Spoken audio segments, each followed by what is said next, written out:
नमस्कार, आप देख रहे हैं कमोडिटी कॉल्स। मैं हूं मनीषा गुप्ता और बात यहां पर एनर्जी की करेंगे, जहां पर नेचुरल गैस के दाम में उतार चढ़ाव देखने को मिला है। एमसीएक्स की अगर आज बात करें तो करीबन 3% तक की गिरावट यहां पर देखने को मिली है। क्लियरली यूएस की तरफ से जिस तरह के टैरिफ्स की कॉन्वर्सेशन है, बाजार ओपेक में उत्पादन को लेकर ये माना जा रहा है कि और उसको पोस्टपोन किया जा सकता है। इन सबके क्या फैक्टर्स हैं और विंटर हीटिंग डिमांड का कितना इम्पैक्ट रहेगा, इस पर बात करने के लिए हमारे साथ एसएमसी ग्लोबल से वंदना भारती हैं। वंदना, नमस्कार। नेचुरल गैस को पहले देख लेते हैं। काफ़ी वॉलेटाइल रहा है, दिन में 3 से 8% की मूवमेंट यहाँ पर नॉर्मल मानी जाती है। आज जिस तरह की गिरावट है, क्या करने की राय देंगी? जी मनीषा, मुझे लग रहा है कि यहाँ पे गिरावट अभी थोड़ा सा यहाँ पे कंटिन्यू रह सकता है और यहाँ पे हम 280 तक के जो लेवल्स है, 279 तक के जो लेवल्स है वो आता हुआ यहाँ पे देख सकते हैं। $3 एक मुझे लग रहा है कि अल्टीमेट एक सपोर्ट हो सकता है यहाँ पे नाइमेक्स में। और रही बात फैक्टर्स की, तो मुझे लग रहा है कि ये जो सीज फायर टॉक है वो भी यहाँ पे काफी इम्पैक्ट डाला है इसराइल और हिजबुल्ला के बीच में। और यहाँ पे 5 ईयर्स एवरेज को काफी ध्यान से देख रहा है, इन्वेंट्रीज के एवरेज को काफी ध्यान से मार्केट देख रहा है। अगर उससे ब्रीच होती है, नीचे आती है इन्वेंट्री सिचुएशन, तो मुझे लग रहा है कि फिर एक अपसाइड रहेगा। और 2025 में यहाँ पे एक कंजम्पशन में राइज की उम्मीद है यहाँ पे, जिसकी वजह से मुझे लग रहा है कि कभी भी हम यहाँ पे अगर 280 265 से लेके 270 वाला जोन आता हुआ देखते हैं तो फिर से बाइंग आएगी। और अपसाइड मुझे लग रहा है यहाँ पे 310 रुपए तक प्राइसेस ऊपर की तरफ आएगा। और ऑप्शंस में भी यही स्ट्राइक्स जो है वो काफी ज्यादा यहाँ पे लिक्विड है।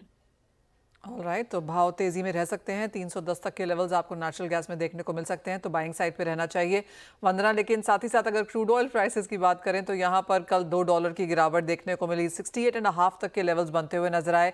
आज ऑफकोर्स हल्की सी खरीदारी कच्चे तेल में जरूर है, लेकिन इसको क्या समझा जाए, कैसे करें यहाँ कारोबार?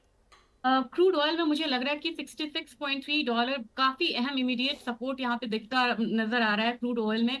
और आज के दिन में जीडीपी डेटा यूएस का नेगेटिव है, लेकिन उसको काउंटर कर सकता है क्योंकि इन्वेंट्रीज में मुझे लग रहा है कि ड्रॉप डाउन देखने को मिलेगा। अगला 2 दिन यहाँ पे यूएस में छुट्टी है, थैंक्स गिविंग डे है, तो मुझे लग रहा है कि मार्केट बिल्कुल ही रेंज में अभी यहाँ पे हो सकती है। आज के दिन में लग रहा है कि थोड़ा सा अपसाइड ले जाके यहाँ पे ये कमोडिटी क्लोज कर सकता है। तो अभी भी यहाँ पे बाइंग की फिलहाल फिलहाल सलाह रहेगी। 5850 के करीब यहाँ पे बाइंग की रिकमेंडेशन रहेगी। 5885 का टारगेट होगा, स्टॉप लॉस लगाना होगा 5830 का। और मुझे लग रहा है कि इस लेग ऑफ रैली में एक बार हम 5920 तक आता हुआ देख सकते हैं। तो $71 एक रेजिस्टेंस है और यहाँ पे $66.3 काफी एक नैरो रेंज में ये कमोडिटी फिलहाल ट्रेड कर सकती है। ऑलराइट, तो ये तो बात हुई एनर्जी की, जहां पर ऑयल एंड गैस पर आपको नजर रखनी होगी। लेकिन इसी के साथ वरना अगर आपकी कोई और टॉप ट्रेडिंग स्ट्रैटेजीज हो जहां पर बाजार को नजर रखनी हो, और जैसे कि आपने कहा, ऑफ कोर्स यूएस मार्केट्स के लिए ये ट्रंकेटेड वीक है। थर्सडे को थैंक्सगिविंग हॉलीडे है, फ्राइडे को बाजार जल्दी बंद हो जाएंगे, तो क्लियरली एक चॉपी मूव्स यहां पर यूरोपियन मार्केट्स के बाद शायद देखने को मिलेंगे। उस हालात में आज किस तरह से इवनिंग के सेशन में ट्रेड करना चाहिए? मुझे लग रहा है कि गोल्ड और सिल्वर एक क्लियर बाय दे रहा है यहाँ पे और रिवर्सल देखने को मिल रहा है। खासकर हम लोगों ने 1 लाख से सिल्वर को काफी नीचे आता हुआ देखा, 87,000 तक आता हुआ देखा। तो मुझे लग रहा है कि एक बाउंस यहाँ पे आएगा, बहुत स्ट्रॉन्ग बाउंस नहीं है।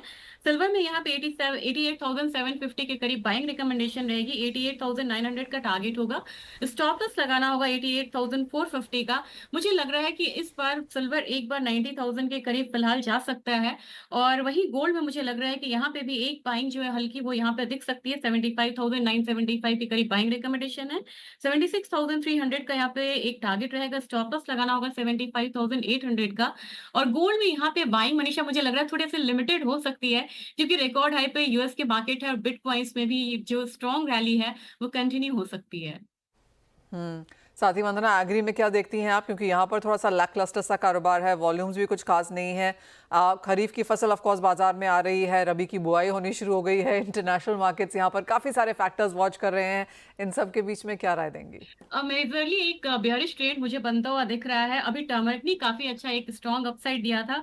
मुझे लग रहा है कि अब यहाँ पे फार्मर्स जो हैं वो स्टॉक रिलीज कर रहे हैं हायर प्राइसेस पे, थोड़ा इसका इम्पैक्ट देखने को मिलेगा। तो 13,450 के करीब यहाँ पे, इनफैक्ट 13,500 के करीब भी यहाँ पे एक सेलिंग रिकमेंडेशन रहेगी। प्राइसेस नीचे 13,250 तक जा सकता है, स्टॉप लॉस लगाना होगा 13,650 का।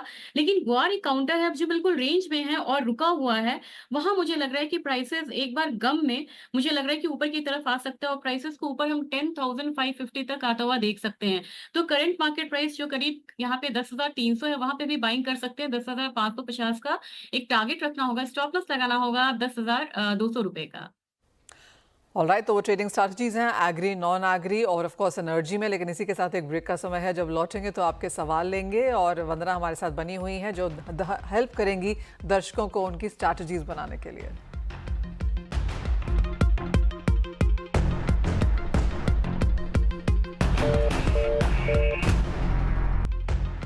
स्वागत है, आप देख रहे हैं कमोडिटी कॉल। अब अपने दर्शकों को जोड़ने का हमारे पास समय है और सबसे पहले जतिन गुरुग्राम से उनका हमें मैसेज आया है। सोने पर सवाल है, 2 लॉट इन्होंने लिए हैं, काफ़ी समय से होल्ड किया है, 74,500 के लेवल्स पे खरीद के तब से बैठे हैं। वंदना, इनके लिए क्या राय है? मेरे ख्याल से ये इन द मनी है और यहाँ पे प्राइसेस एक बार 76,300 के करीब जा सकता है, वहां ये प्रॉफिट बुक करें। और मुझे लग रहा है कि अब थोड़ा सा कंसोलिडेशन आ सकता है गोल्ड प्राइसेस में। अब यहाँ पे लोअर हाइज लोअर लोज बन रहा है, तो मेरे ख्याल से सेफली आप यहाँ पे बुक करिए, फिर नीचे की साइड से यहाँ पे बाय करेंगे। और नेक्स्ट जो ट्रिगर है वो फेड से पहले इंटरेस्ट रेट का जो एक है वो देखने को मिल सकता है गोल्ड में। वंदना, यहाँ से सोना कितना और नीचे जा सकता है? जिस तरह के वॉलेटाइल मूव्स हैं 75 के आसपास तो हम ऑलरेडी पहुंचते हुए दिखे ही हैं। मुझे लग रहा है कि 75,200 से 75,000 तक का एक बेस फिर से बना सकता है यहाँ पे मनीषा।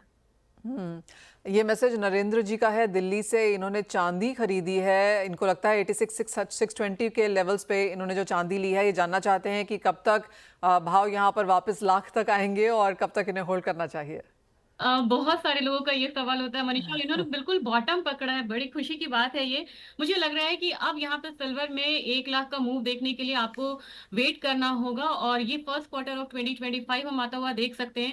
क्योंकि गोल्ड हो या सिल्वर हो, अगर आप सीजनैलिटी चार्ट को रेफर करेंगे तो यहाँ पे आप देखेंगे कि दिसंबर और जनवरी में हम थोड़ा सा डाउन साइड देखते हैं, और फिर से एक बार जब इंडस्ट्रियल डिमांड शुरू होगा, जब चीजें स्टेबल होंगी, तो मुझे लग रहा है कि हो सकता है कि हम फरवरी से मार्च में वो लेवल्स आता हुआ फिर से देखें। ऑलराइट, तो अपनी पोजीशंस एब्सोल्युटली होल्ड करनी है, आगे जाके तेजी देखने को मिल सकती है और सोना चांदी यहाँ पर बैक इन फेवर आता हुआ नजर आएंगे। वंदना, बहुत शुक्रिया साथ जोड़ने के लिए, दर्शकों की मदद भी करने के लिए। बल इसी के साथ एक ब्रेक का समय है, लौटेंगे तो लेकर आएंगे आवाज समाचार।